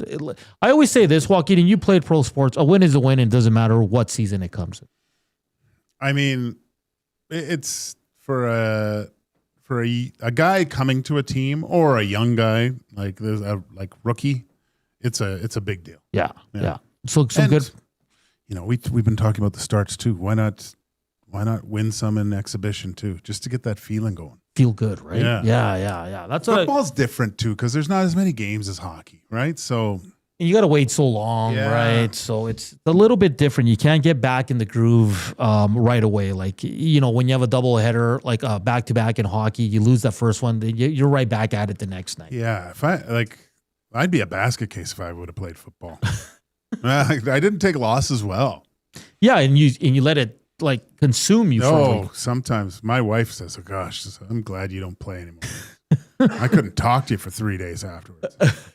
It was windy, as you know what there. And it was crazy windy there. But good for the Elks. They're back at it on Friday at Clark Stadium. Of course, it's the start of the Riverhawk season on Friday as well. Stingers lose 2 over the weekend to the Niagara River Lions yesterday, 101-99. And they lost on Friday to the Vancouver Bandits, 111-81. They're 1-3 on the season, so not a good start for the Stingers there. But a lot of season still left, so they can turn it around. Canada Soccer named their training camp roster 32 players. Will be cut down to 26 by the end of the week for the World Cup. Alphonso Davies' name was on there, right? Yes, and head coach said he's probably not ready for the first game, but they're gonna but he's gonna be on the team. Did you hear what the Americans did? No. So they call a bigger roster for training camp, but they already emailed the guys that made the team. Emailed them. Oh. Not even a phone call. Wow. Yeah, it's just crazy. That's terrible. It's awful. What are we doing? It's a World Cup team and you're emailing them. Why would you let them know? Yeah, why would you let them know? Yeah, because then the other guys know they're not going to be there. I wouldn't show up. Yeah, why am I here? I mean, that'd be terrible. Yeah, you're just wasting your time. I mean, for some guys, maybe some experience, but knowing that, if you're buddies with somebody who also got an email, you know what I mean? Yeah. Oh, did you get the email? Yeah, I made the. Oh. Yeah, do they send you the email and say, don't say anything? I think Boom Boom has a story about something like this. I remember my first camp in Edmonton, Kevin Prendergast, we were checking into the forum in there for camp, and he was there handing out per diem and stuff, and he goes, "Okay, Joaquin," or no. Yeah, he's here's your per diem. You're on the ice here. And here's your return ticket back to junior in 2.5 weeks. Not even maybe a week, right? But not even a glimmer of hope. So, I was I'm flying from Vancouver, coming into camp going, pumping myself up. What if I'm starting first? I make the team. What do you think? And then just get completely shut down right when I land. Well, that's a good mentality to have, Joaquin. And I think even if you're like, okay, I'm going to be a third line guy. Like at least you're like, what if I make the team? What if I'm that good? Every year, I somehow pumped myself up thinking I would make the team. I did a couple times, I guess. Of course. So it's a positive reinforcement. I was like a boxer. I needed like 18 people tell me how great I am and stuff. I try to get my family to do that now every time I come in here to do the show. Oh, man. Motivate me. Well, if it helps you, I can always pump you up. You always pump me up, Coob. Oh, thanks, man. Thanks. That would be it's manifesting your own destiny, right? Like, let's get philosophical for a second, guys. Okay, if you look yourself in the mirror every day and say you can't do it, you're not gonna do it. Okay, this is like what's the trend? This is hope maxing. Yeah, hope max. Yeah. Oh my God, stop it! Don't do that. I watched a good 15 minutes on maxing stuff. You just put you could put any prefix to the maxing suffix and it'll be applicable. What's that? Lewis Black on The Daily Show. Do you ever listen to his rants? Oh, I think so. Yeah. Oh my God, I'll send it to you. I was laughing so hard watching this because it was. I mean, there's some vulgarity in there, but someone was yogurt maxing, and he was like, "What? Oh God, it was funny. I can't repeat anything he said, but yeah, this trend is absolutely. If I could punch that clavicular or whatever his frickin' name is in the throat, I would. You're not a fan of his, are you? No. Hate maxing. You're hate maxing him. Spurs OKC tied at 2. The Knicks can punch their ticket to the finals. How cool would that be for them? I'd like to see New York win a championship. Yeah. That'd be 11 wins in a row for them. No? That'd be awesome. What's the other series at? 2-2. Wemby had a big game. Wemby was really, really good. Massive. He also had a right before halftime, buzzer beater, mid-court, half-court shot. Well, his arms reach halfway to the basket. Yeah, he didn't even have to go on his tippy toes. Dunk it from there. The Blue Jays, Vladdy left the game, but seems like he's going to be okay. It just seems like it's not their year, hockey. They can't stay healthy. Dylan Cease left the game. How do you have that much time off and not get your body ready? I don't. Well, Cease said he should be all right. He had a little bit of a hamstring strain almost. And he was up there. When pitching. I was younger, and if you're watching TV late, no PVRs, no streaming service. You had to watch TV. And if you're watching late at night, those info commercials came on, and a lot of them were those old people just to keep their legs moving, like those little, they could sit down and cycle. Yeah. Why don't they have those in the dugouts? Like just to keep them, like no one's stretching. And then they go out there and then they exert themselves all cold and stuff. Everyone's pulling hammies like crazy. Because it's a lot of standing around him, right? So why not have some bikes in there or something? You gotta get the blood pumping. If I was somehow. manager of a team, I would have like mandatory, like, I don't know, some sort of stretching devices in the dugout so they could stay limber. They should make it mandatory when you're in the dugout to do at least 10 push-ups and 10 jumping jacks and burpees, like gym class at least. You know what I mean? Something so you don't go out there and blow a hammy. The Mem Cup, Kelowna 0-2, Joaquin. Everett's won. Kitchener has 1 win. Chicoutimi has 1 win. Tonight it's Everett, Kitchener. That's going to be a hell of a game. Our boy Dustin having a great call. Him and Corrado, I don't like it. Don't like it. There's too much chemistry there. Too much chemistry. It's almost as much chemistry as you and I have. Well, they had so much chemistry, they went on kayaks. I was worried that Dusty wasn't going to make it there. Yeah. He doesn't seem like the kayaking type. No, he does not. Well, full suit with the shorts too. The only time Dusty goes rapid is through a drive-through. I don't think he has the upper body strength. For I think he has the strength, but I just think that would be good for him on doing that. I wouldn't want to do that. I'd be too scared of rolling. That's too funny. All right, that was Noticias, brought to you by the Edmonton Elks. Make sure to check out their game this Friday against the St. Peters. It's at Clark Stadium. Go get your seats at goelks.com/tickets for the upcoming regular season. They'll go get going in no time here. Up next, more race talk. Luke Smith from The Athletic. Very excited for this conversation. We'll talk some F1. We'll talk some IndyCar and all that fun stuff. Screw it. Let's do it. Still to come as well. But first, Joaquin, Did you know the afternoon inbox is presented by the River Cree Resort and Casino? They have a prime rib special that's just $21.99 at the Tap 25 restaurant.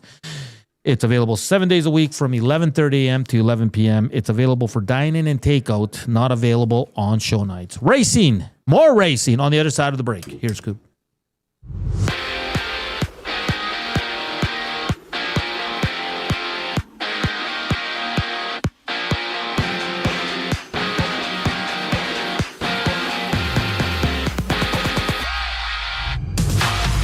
The Oilers have signed Finnish forward Aku Ratti to a one-year, two-way contract worth $850,000. A former Coyotes draft pick back in 2019, the 24-year-old has played one NHL game, spending last season with Karpat overseas, recording a team-high 57 points in 51 games. In the NHL, 1-1 series between the Hurricanes and Canadiens entering Game 3 tonight. Puck drop out in Montreal. That goes at 6 o'clock, and from Cleveland, the Cavaliers aim to avoid the sweep against the Knicks. New York looking for their 11th win in a row to close out the East Finals. Tip-off goes at 6, and from Toronto, the Jays, they've activated Nathan Lucas from the 10-day injured list, activating him for tonight's game against the Marlins. They've also optioned Davis Schneider in response to the AAA buys. And Straya Savage on the boat for the Jays today against Jansen Junk of Miami. And two games are live right now in the majors, top of the ninth for both of those. Rays, Orioles tied at 2 aside. The Twins down 3-1 to the White Sox. On the other side of the break, some F1 conversation here on EST Afternoons. I'm Zachary Kubish, keeping you in the loop. Site ready, Western Tough. Lamley's Workwear is calling all tradespeople, oil and gas crews, construction workers, farmers, and hard-working Canadians. Built for the job with quality craftsmanship, job site protection, and cowboy-worthy durability. Trusted brands like Airy at Work and Wrangler Rigs, designed for performance and all-day comfort on the toughest sites. No matter the season, Lamley's has the workwear you need. Shop the full range now at lamleys.com/work. LAMMLES. When you cater with Royal Pizza, you're getting the same great pizzas, pastas, and salads you love, just bigger and built for a crowd. Perfect for teams, offices, or parties, Royal Pizza's catering brings real value around $10 per person. Delicious, high quality, and easy. If you like their pastas, you'll love their catering pastas even more. Visit royalpizza.ca or contact your local store for exact pricing and details. So come on home, Royal Pizza, still making it great. Edmonton, don't miss Canada Soccer's men's national team as they take on Uzbekistan as part of the send-off series before the 2026 FIFA World Cup. Join us Monday, June 1st at 7 p.m. on Play Alberta Field at Commonwealth Stadium. Tickets available now at Ticketmaster.ca. Goodwill is one shopper, finding something I never knew I needed. A jacket, a deal, one donor, letting go of something so someone else can move forward. One program participant, learning, trying, building skills, building confidence, building a future. One purchase, one donation, one job, one choice. Goodwill is the power of one, the power of one, the power of one, the power of one. Goodwill Industries of Alberta. It all starts with one. River Cree Resort and Casino and K97 proudly present Prism and Aldanova. May 29th in the venue. Tickets at rivercreeresort.com. River Cree Resort and Casino. Excitement. Bet on it. When you bet with Play Alberta, you give back to Alberta. That's because it's the only app in the province that puts all revenue directly back into supporting programs and services that Albertans rely on every day. So next time you place a wager on your favorite team, know that you're also making a difference across the province through Alberta's General Revenue Fund. Visit playalberta.ca/EST to learn more. That's playalberta.ca/EST. Must be 18 plus. If you gamble, use your game sense.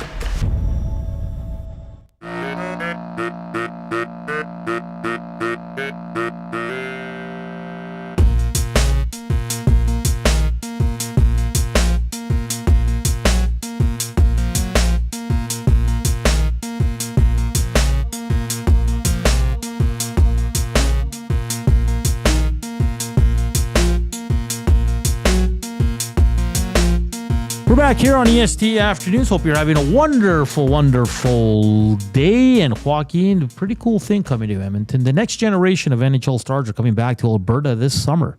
Tickets are on sale now for the 2026 Alinka Gretzky Cup in Edmonton and Red Deer. Visit alinkagretzkycup.ca and click on tickets to get a seat for the first-hand look at the future of hockey. It is EST Afternoons here from the William Huff Studios. Joaquin Gage, Hernan Salas, Zach Kubish. He's just working on Luke Smith right now. For us from The Athletic, he'll give me the thumbs up once we are good to go. And we roll along here on this wonderful Monday, Joaquin. Looking forward to the game tonight between the Habs and Canes. Yeah. Can the Knicks clinch a spot in the NBA final? That'd be great to see New York Knicks there. I think so. It's going to be fantastic. We got Mem Cup. A hell of a game. Kitchener against Everett. And our boy Dusty on the call as well. So lots. Did Everett lose yesterday? So Everett beat Chicoutimi 5-3. Okay. And they've only played one game. Well, Chicoutimi won, and that was Dusty's call on the... Yeah. Okay. They beat, against Kitchener. No, Chicoutimi beat Kelowna yesterday. Oh, Kelowna. Yeah, okay. yeah. So the only team that's played 2 games so far is Kelowna, and they've lost both games. Yeah. So that's it. That's it for them. We'll see what happens there. Oh, that's too bad. Yeah, it's a tough tournament, like you said, and especially for them that were sitting around, right? Like they were out in the second round. They got to wait like a month and then go from there. Yeah. So Sam O'Reilly, former Edmonton. Well, he wasn't really an Oiler, a former Oiler prospect, I guess. Yeah. So Dusty's gonna get the goods on him for sure, and I'm sure no one's gonna freak out about it. I think we got Luke ready to roll here, so I'm just waiting for the thumbs up from our boy Coob. Reminder that the Reed Wilkins Show is coming up from 3 to 6. It will be Jay Mill and Matthew Wanek taking you for 3 hours as Reed Wilkins is off. He makes his return tomorrow. And like Coob said, Carter Kettle of the Edmonton Elks draft pick had a touchdown on Saturday. We'll join them on the show today. And we're good to go with Luke Smith from The Athletic as he joins us now. Luke, thank you for taking some time this afternoon. How are you doing? Good, thank you. How are you guys? Oh, we're doing excellent. Okay, you were down at the Indy 500, but let's start there. Just one of the best finishes we've seen in motorsports in quite some time. Absolute joy for Mr. Felix Rosenqvist. Absolute heartbreak for Malukas, but just what a finish, what a vibe, and the call by Will Buxton was just phenomenal. Just your thoughts on what we saw on that last lap. It was incredible. Yeah, I don't think I've seen a finish like that in all of my years covering motor racing. The heartbreak for David Malukas. It looked like he had it all sewn up. We went to a final lap shootout basically for the win. He seemed to have it all under control. And then, Felix Rosenqvist with this incredible and such a brave move around the outside all the way on his teammate, and then got this massive run on Malukas to pip him at the flag. So, just an astonishing moment. And speaking to Felix after the race, he said that it's the kind of finish that you really dream about in racing, but it never ever happens, and it unfolded for him in that really spectacular way. And just to echo your point there on Will Buxton's call as well, I think that was a really just magical sporting moment. So it's the kind of thing that we love racing for, and again, it's so rare that we actually get those moments. So very, very fortunate to have seen it, and a really amazing moment for Felix Rosenqvist. Yeah, and overall, just a great race. We saw, I think it was 70 lead changes the most. I think it beat, it was around the 60s. I think that it beat that record. You have the great Alex Palou there, and you had so many, Scotty Mack in third place. What did you make of the overall race and all the lead changes? Yeah, I thought it was a really, really interesting race. I think you kind of had these two battles sort of playing out. You had the Palou, McLaughlin, and Joseph Newgarden up there for a little bit as well. Scott Dixon was in the mix, and Malukas obviously too. They were kind of had this battle going on that seemed to be the one that was for the win. And you kind of had the different sort of protagonists, like with each round of pit stops getting in and out of it. Palou was kind of always the lasting factor in there. And then it was about 80 laps laps to go, we saw Rosenqvist and Pato O'Ward go on this different fuel strategy. And that was kind of the curveball, where it's like, okay, well, now we've got two different ways of doing this race. One way is going to be the right way, one way will be wrong. And in the end, it kind of converged with that remarkable one-lap shootout at the end. So yeah, it was a very, very enjoyable race. I think that to see that many overtakes and that much action, I think was, a real highlight. And it's quite nice, because I think in motorsport, the one thing we kind of don't like is predictability. We don't want it to be that we know who's going to win the race before we go into it. Alex Palou's done a very good job in IndyCar of dominating of late, and it was a day where even he couldn't upset the odds. So just a pretty remarkable race. I've been talking to a few colleagues about where does this rank among the greatest Indy 500s? Could it be number one? And I think that it's obviously quite a difficult thing to nail down, but it's definitely in that conversation. Luke Smith joins us from The Athletic, talking everything with four wheels and going fast. Luke, there was also a race up here in Canada in Montreal. Kimi Antonelli continues his fantastic season so far. What could you say about a 19-year-old going into the cool down room and looking and seeing a 7-time world champion and a 4-time world champion and beating those two individuals? What does it do for the confidence level of a kid like that? I mean, surely it's only going to lift Kimi up further and further. I mean, he's been a revelation in Formula One this year. He had maybe an up and down rookie season last year with Mercedes, but he did show some flashes of speed. And it seems like now that's been matched up with just the consistency that he really, really did need to kind of deliver. And to then be in that cool down room with Lewis Hamilton and Max Verstappen, the picture of them on the podium where Lewis has got him up on his shoulders. And it's funny because obviously Kimi took Lewis's seat at Mercedes, and Lewis was always so enthusiastic about the idea of it being such a young, great talent, and also a great character as well. Like, Kimi is just a really good kid. Like, everyone loves him. So for him to now be leading this championship by 43 points, it's a big margin. Obviously heartbreak for George Russell with his retirement, but it's a mighty lead that Antonelli has now picked up, and I think for him this is only going to kind of help him kick on further, I think. Luke, we usually have Tim Horaney on, who covers F1 for TSN here in Canada, and I want to get your thoughts on just everything that's changed in F1 this year, the rules and regulations. They've made some adjustments. You've been covering the sport for a long time, but what do you like the new rule changes? Do you like the racing in F1?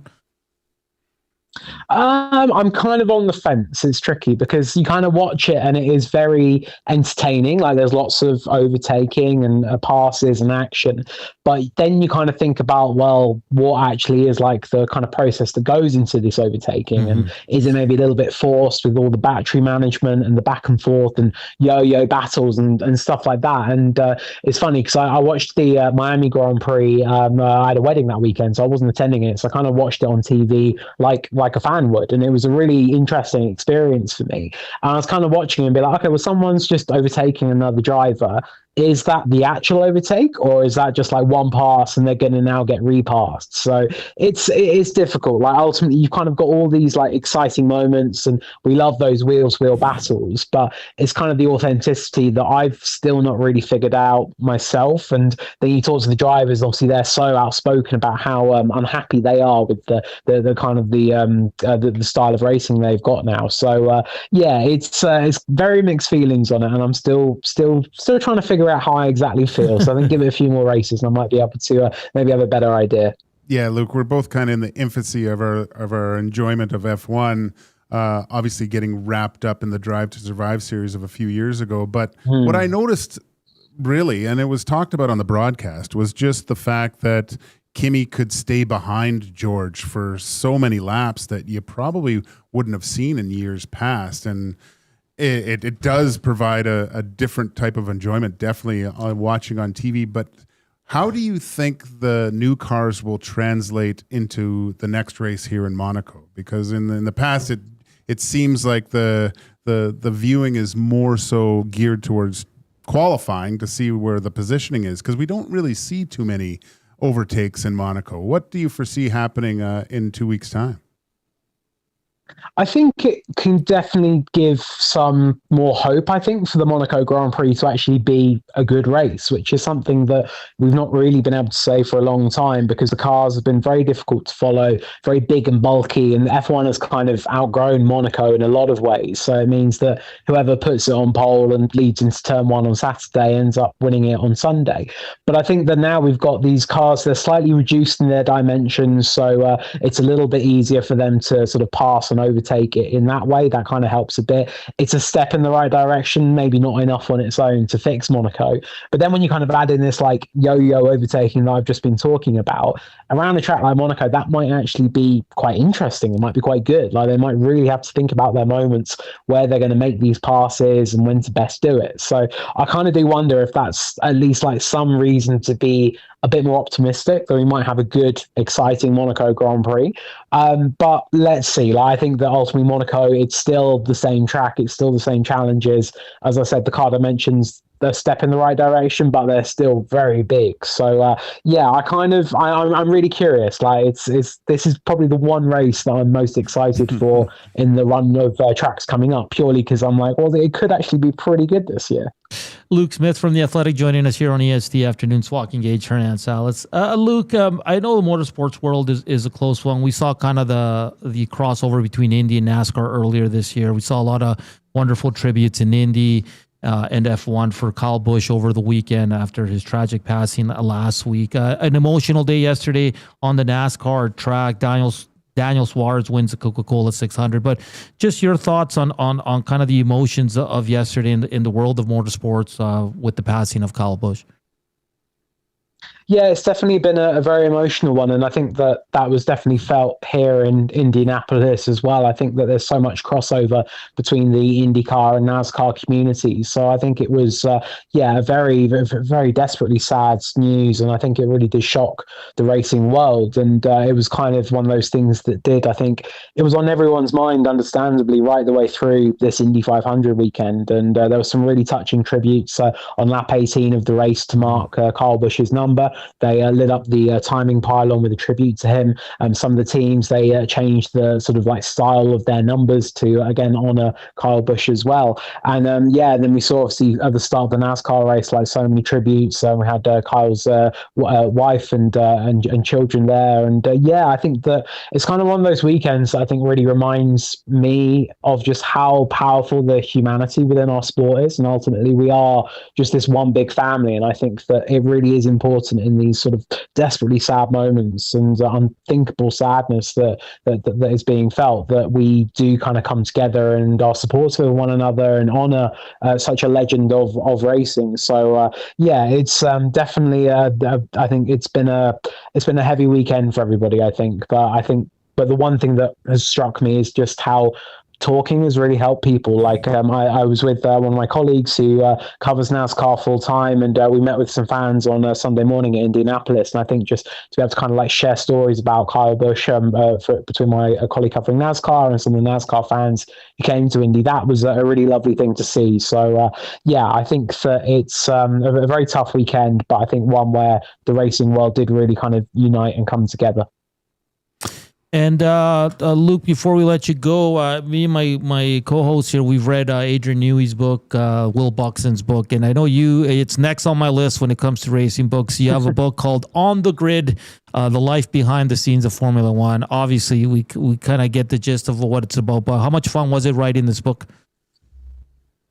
Oh, it was a joy. Yeah, I think that just, as I said, that to me, racing, a lot of it is about humanity and the people, and that was really just what I guess gave me the motivation writing this book, and it's what I wanted to put into it. So it's very much not a book about like the exact history of Formula One or the blow by blow as to who won what championship or what race. But I think if you want some sort of hidden stories and maybe some things you've not heard about before about F1 helping F1 technology helping save lives, or F1 even inspiring the world's best class-ons, which is probably my favorite chapter in there, then it's the right book for you. So I do really hope you guys enjoy reading it. It was a real joy to write, and I think I kind of considered it to be my love letter to Formula One, and very privileged to have got the opportunity.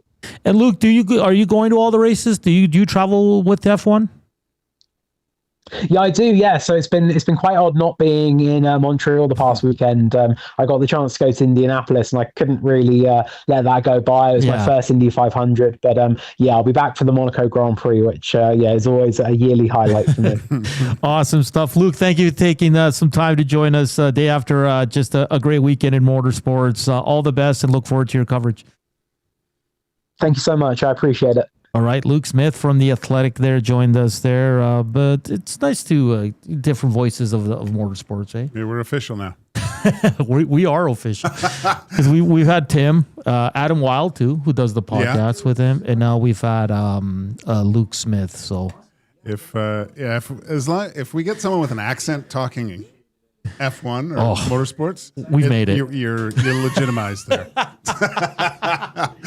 He was awesome. That was great. That was a lot of fun, man. I had a lot of fun talking to Luke. There are portions of this hour brought to you by the Canadian Brew House. Make sure to check out their happy hour. Make your afternoon better at the CBH. Happy hour runs Monday to Saturday from 2 to 6 p.m. with deals starting at $3.99. See you at the CBH. And just on Kyle Busch, so he died from pneumonia. It turned into sepsis.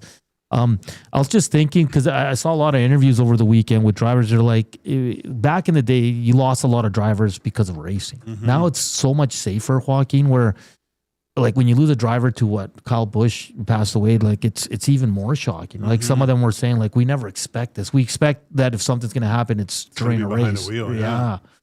Very scary. But it's just when you see some of the accidents too, and you see a guy get up and walk out, you're like, what?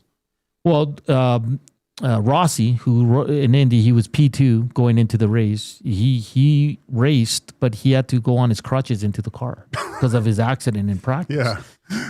But it's also good, Joaquin, how safe they made these cars.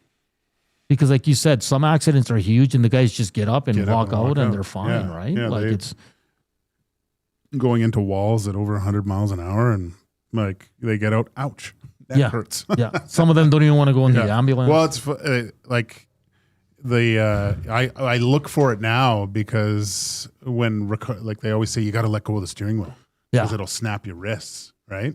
So then I was thinking about this. This is a question that I'd love to ask.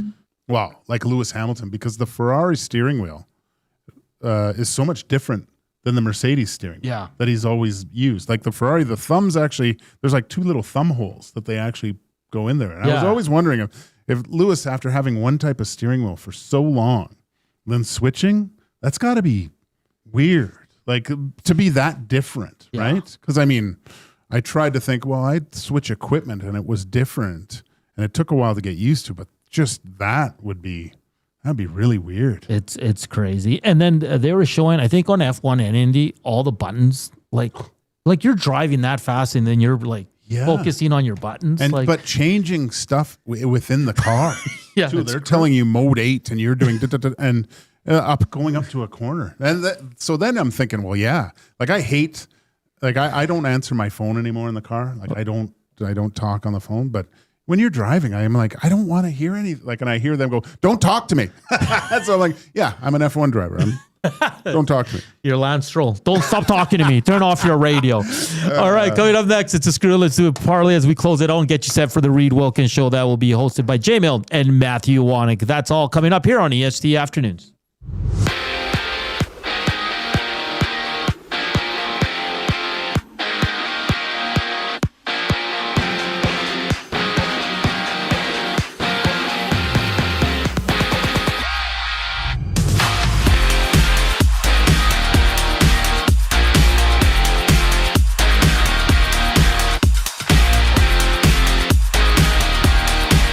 The Oilers have signed Finnish forward Aku Ratti to a 1-year, 2-way contract worth $850,000, a former Coyotes draft pick back in 2019. The 24-year-old has one NHL game under his belt, spending last season overseas for Karpat, recording a team-high 57 points in 51 games played tonight.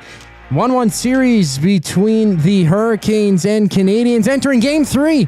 Puck drop goes from Montreal at 6, and from Cleveland, the Cavaliers aim to avoid the sweep against the Knicks, who aim to find their 11th win in a row to close out the East Finals. That game starts at 6 in Toronto. The Jays, they've activated Nathan Lucas from the 10-day injured list, so optioning Davis Schneider to the AAA Bisons ahead of tonight's series opener against the Marlins. First of 3 total games in that set. Trey Savage on the bump for the Birds. Jansen Junk countering for Miami. 3 games live right now in the majors. Bottom 10th inning, a 2-2 game between the Orioles and Rays. It's a 2-1 advantage for the Yankees over the Royals end of the 4th and top of the 3rd. The Mets lead 2-0 on the Mets. This sports update is brought to you by the Capital Care Foundation. Financial support deeply affects residents at Capital Care, whether it's a one-time donation or monthly contribution. Every penny counts. Find out how you can donate at Capital Care Foundation.net. The final segment of EST Afternoons brings us back following the break on Edmonton Sports Talk. I'm Zachary Kubish, and you're up to date. Subs are freshly toasted, stacked high, and crafted to satisfy. Each sub is piled high with premium meats, melty cheese, and toasted to perfection. Firehouse Subs brings bold flavor to every bite, all served on a freshly toasted roll. But we're not just feeding Edmonton, we're fueling it. Dig into the brisket hat trick, piled with slow-smoked brisket and melty cheese. Or go to the Firehouse Subs fan favorite, the Hook and Ladder. Made to order with smoked turkey, honey ham, and Monterey Jack cheese on a perfectly toasted roll. With 15 Firehouse Sub locations across Edmonton and the greater area, it's easy to grab a hot and hearty sub close to home. Firehouse Subs. Hot, hearty, made to satisfy. When gambling, set a budget before you play. Stay informed and visit GameSenseAB.ca to learn how. Remember, if you gamble, use your game sense. Hey sports fans, I'm Alistair Johnston with Canada Soccer. The biggest sporting event in the world is coming to Canada this summer, and we hope that you're just as excited as we are. It's a once-in-a-lifetime opportunity, and I can't wait to share it with the whole country. Sentinel Storage, official storage partner of Canada Soccer. It's the weekend, the sun is out, and everyone, yes, even the kids, are bored. Bring them to the Canadian Brewhouse.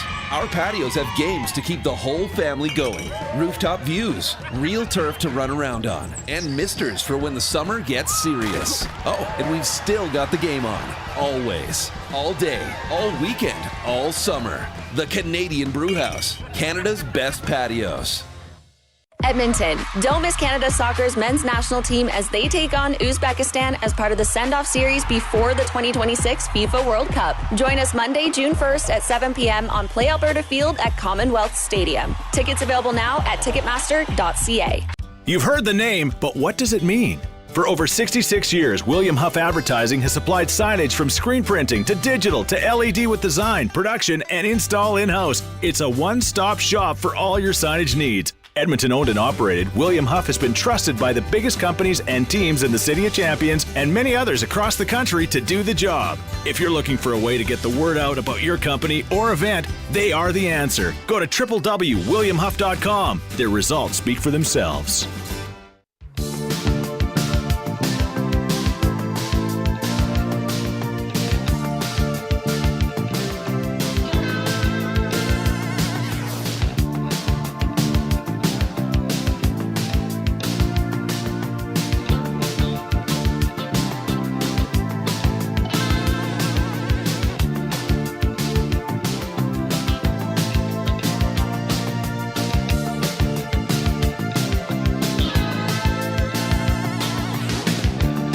We're back here, final segment on EST Afternoons. Joaquin Gage, Hernan Salas here with you. Zach Kubish at the technical desk. Screw it, let's do it. Bone says, Lance Stroll to crash on the way to the Habs game. No, that's bad juju, knock on wood. Yeah, don't say that. Hernan's working. He just probably won't get there in time. He'll be late.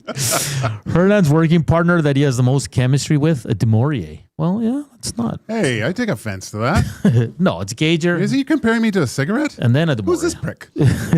My son had a similar experience with the WHL team as an invitee. The coach and GM at the check-in table would stand up, shake the hand of the Bantam drafted players.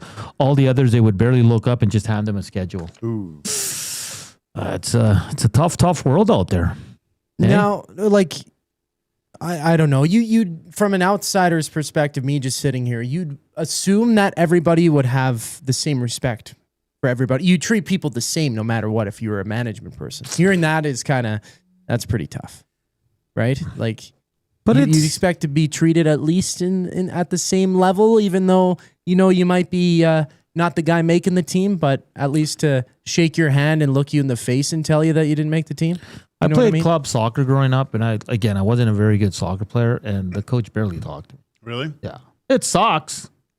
Look, you see the difference with the coaches with his star players than he is with, with the third pairing defenseman. But I always looked at that and said, I want to be the guy that he treats like that. Yeah. Oh, Right? so you work up and try and be, yeah. Like the only time I ever felt like that was when I was in mechanics class, and you had the group of guys who you knew that they were just going to be, working on cars for a living. That's going to be their side hobby for their life, or their car dudes, whatever. These guys ended up wrapping vehicles for a living later once they graduated from school. But the teacher spent 95% of his time with them. And so you're just sitting there trying to like pry the brake off, and you're like, well, we're stuck. We probably got to put some elbow grease in it, but I don't want to break anything. We're waiting for the teacher. So we just stand around talking. And you'd be like, hey, teach, you want to come help me over here? And he'd be like, give me a moment. Sorry, these guys are changing the full transmission in this vehicle over here. Sorry. Yeah. Pitwell Nasty says, boys, checking in from Zermatt. Where is Zermatt in Switzerland? Yeah. Is he in Zermatt? You can only get up there. You can't drive there. Really? That's like one of the most luxurious like ski chalets in the world. Really? You ever watch The Night Manager? Yeah. Up there. That's where he is in the first season. Yeah. That's when he's Zermatt. like very isolated. Yeah. Yeah. What are you doing up there, brah? Tell us. Skiing. Today's National Wine Day, Joaquin. You have a glass of wine? I don't know. It's my daughter's. She's graduating, right? So I got to go to the Jubilee tonight. Watch her. Oh, you can indulge in a glass of wine? Maybe. It's National Geek Day. Like geek? Yeah. Oh. I think we're all geeks in our own right, eh? Oh, there's we're all geeky sports stuff. geeks, right? Yeah, we're all sports geeks. I was to some extent crushed this weekend because Friday, the Bungie announced that June 9th will be the last day and not that I play much anymore, but it's the last update for Destiny. It's done. Oh, man. So a video game that I played that, I wouldn't say I grew up on, but it was one of the first multiplayer games I played with buddies, and we went and slayed noobs in the Crucible and did raids and stuff like that. It's done. It's sad. That game's been around for over 10 years, though. It's 12 years, yeah. So it's a sad day. All these people talking about it. It was their life, right? Yeah. Well, Bungie has a new game now. That's why. Marathon, yeah. But apparently it's not that great. No. Yeah. They made Halo too. Don't you know, Hernan? Yeah. With Master Chief and Cortana. Huge. Arbiter. Noble 6. No, just me. All right, boys, let's get to the screw. Let's do a parlay for Inside the Numbers. Play Alberta. When you bet with Play Alberta, you give back to Alberta. That's because it's the only app in the province that puts all revenue directly back into supporting programs and services that Albertans rely on every day. So next time you place a wager on your favorite team, you know that you're also making a difference across the province through Alberta's General Revenue Fund. Visit playalberta.ca/EST to learn more. If you gamble, use your game sense. All right, boys, where are we headed? Well, the lone NHL game tonight, Eastern Conference Final, Game 3, Carolina, Montreal out in Montreal. They'll have puck drop. An interesting stat that I found now, in the opening game, it was such an early lead there for the Habs, and they kind of just coasted to the end. That was a first time for Carolina, at least in quite some time. They were entering that Game 1, which was over 5.5 goals combined. They went 11 straight games for the Hurricanes from April 11th to May 21st when they suffered that big loss in Game 1. 11 straight games with it being under 5.5 goals combined. 12 of their last 13 games under 5.5 goals combined. So I'm looking at the lines here. Play Alberta for this game. It's minus 110 for under 5.5. I'm going to go with that. What are you doing again? Sorry. So I was just reading something for my pick. Yeah. Thought you had some more time. Sorry, what was it?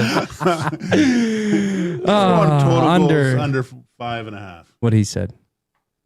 Okay. I summed it up. Total goals under 5.5 at minus 110. Yeah. Okay. Yeah. Gager, sorry. I'm gonna go Hurricanes money line. You're not messing. Minus 141. You're not messing around, Joaquin. Okay, and I'm going to go to the MLB.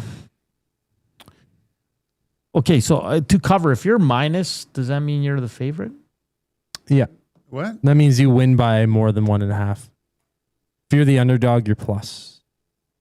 What are you just saying how you say it, or what are you Like doing? if the Jays are minus 1.5, that means they have to win by 2. By 2. Okay, I'm taking that. Plus 137. Kevin Gausman on the mound. You're not impressed, sorry. No, you can do whatever you want. I'm just shocked that all of a sudden you go. We've been talking about these hockey games, and then you throw out you've been watching motorsport and hockey all week. I thought it was. And you looked at Jay's scores. Thought it was you Savage. You don't even know who's starting. That's probable pitchers. This is what the MLB. You could be right. I could be wrong. I think you are right. I don't know why I said Gausman. Hold on. Just to make me feel better. I don't want to be calling you out, but I'm still pretty confident he's a Savage. Okay. He's a Savage. Okay, here we go. Carolina, Montreal under 5.5 goals. Carolina money line. Toronto Blue Jays to cover. That's your screw it. Let's do it parlay. We got to get out before the boys slap us some credit. Big shout out to Luke Smith from The Athletic and Evan Rawal from the Denver Gazette for joining us today. Tomorrow, another fun show on tap. Don't go anywhere. Reed Wilkins show with Jay Milne and Matthew Wana coming up. They'll take you right up until 6.